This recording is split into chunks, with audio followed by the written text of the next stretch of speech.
वर्ष 1985 की सर्दियों की बात है। राजपुर गांव के बाहरी इलाके में एक पुरानी हवेली खड़ी थी, जिसे लोग काले खंडहर के नाम से जानते थे। वहां जाने की हिम्मत कोई नहीं करता था। कहते थे कि हवेली में कुछ ऐसा बसा हुआ है जो इंसान की आत्मा को निगल जाता है। एक दिन शहर से एक युवा इतिहासकार आर्यन गांव में आया। उसका मकसद उस हवेली के इतिहास का अध्ययन करना था। गांव के बुजुर्गों ने उसे चेतावनी दी, पर आर्यन के लिए यह केवल एक मिथक था।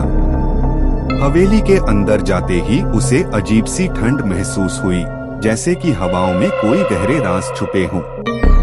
दीवारें जर्जर हो चुकी थीं और फर्श पर धूल की मोटी परत जमी हुई थी। लेकिन हवेली के बीचों बीच एक कमरा था जो बाकी हिस्सों से अलग था, एकदम साफ सुथरा। उस कमरे के बीच में रखा था एक पुराना दर्पण। उसकी ऊंचाई लगभग 7 फीट थी और किनारों पर की गई नक्काशी बहुत ही विचित्र और डरावनी थी। आर्यन ने सोचा कि यह दर्पण जरूर किसी अमीर राजा या जमींदार का होगा। आर्यन ने उस दर्पण की तस्वीरें खींची और नोट्स बनाना शुरू किया। लेकिन जैसे जैसे वह हवेली में समय बिताता गया, अजीब घटनाएं होने लगी। रात को उसे किसी के चलने की आवाजें सुनाई देती।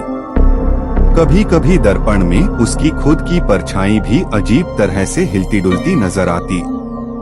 एक रात जब आर्यन ने दर्पण को ध्यान से देखा तो उसने पाया कि उसकी परछाई उसके जैसी नहीं थी।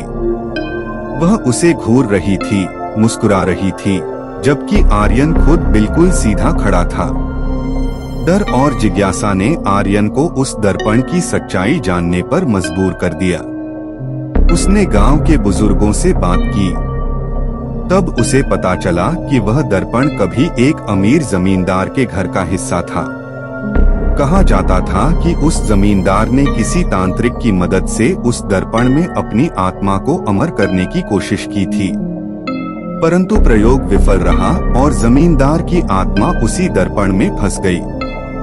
आर्यन ने यह भी जाना कि जो भी उस दर्पण के सामने अधिक समय बिताता है, उसकी आत्मा धीरे धीरे उस दर्पण में कैद हो जाती है और दर्पण में फंसी आत्मा बाहर आ जाती है।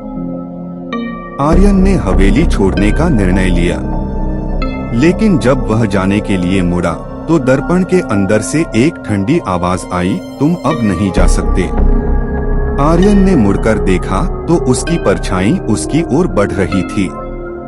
वह भागने की कोशिश करता है, लेकिन दरवाजे बंद हो चुके थे। आर्यन किसी तरह खुद को बचाने के लिए हवेली की दूसरी मंजिल की ओर भागा। वहां एक और कमरा था जिसे किसी ने वर्षों से खोला नहीं था। दरवाजा खोलते ही उसे एक पुरानी डायरी मिली। डायरी उसी तांत्रिक की थी जिसने दर्पण पर तंत्र किया था। डायरी में लिखा था कि अगर कोई दर्पण को उल्टा घुमा दे और एक खास मंत्र पढ़े तो दर्पण की शापित शक्ति समाप्त हो जाएगी। लेकिन आखिरी पन्ने पर एक चेतावनी भी थी, जो भी यह मंत्र पढ़ेगा उसे अपनी सबसे कीमती चीज का बलिदान देना होगा। अब आर्यन के सामने 2 ही रास्ते थे, या तो वह वहीं फंसा रहे या बलिदान देकर खुद को बचा ले। लेकिन क्या उसकी सबसे कीमती चीज वाकई वह देने को तैयार था, या यह भी एक नई साजिश थी?